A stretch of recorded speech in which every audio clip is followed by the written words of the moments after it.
عليكم ورحمة الله وبركاته. اليوم احنا في منطقة حي الفقراء يسمونها، اللي ورا 270 تجاوز 270. هسه تقولون راح يصير هذا البيت ملك وكذا وفي شيء صحيح، لكن هنا راكم البيت. هذا البيت، هذا المطبخ، هذا المطبخ شوفوا، هذا المطبخ، هذا علوة وهذا كذا. هذا شوفوا، هذا ايدي. نحتاج الأرضية، نسوي هاي الأرضية. عائلة مكونة من أم وثلاث بنات. هاي الحمامات، عائلة مكونة من أم وثلاث بنات. طبعا هذا سبحا بي، ماكو بيبان.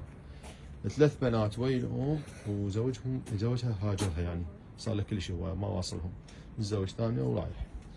هسه تشوفون هاي الغرفة، شوفوا الغرفة بس هاي هسه بيها عبارة عن غرفة. هاي المطبخ، وهاي هنا تواليت. نحتاج بس نسوي لهم الأرضية، نسوي لهم جدار خارجي، باب، لين عنده ثلاث بنيات صغار بس، واحدة عمرها يمكن 12 سنة لسه ما شفتها انا، بس الصغار. والأم شلون تاكلين؟ قالت والله من الله للخير، أهل الخير اللي يحب يساهم وياهم، يحب اللي بحي الفقراء بالسماوة بعد ال 270. أي واحد يعني يريد يوصلهم أنا أعطيه رقم، هو يوصل مباشرة، خاف يريد يحتاجه. هي قالت لي إن أي واحد يجي ما عندنا مشكلة. يشوفون هاي الكهرباء هم يشوفون. هذا البيت ثلاث بنات وأمهم. أي واحد يريد يوصلهم 078 137 68 441 على الشيخ.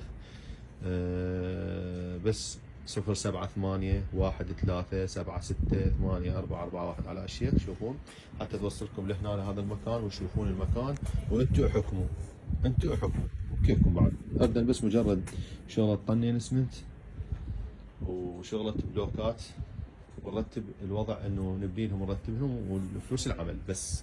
اللي يحب يساهم اهلا وسهلا بكم، جزاكم الله خير، واوصلكم للمكان اللي تردونه.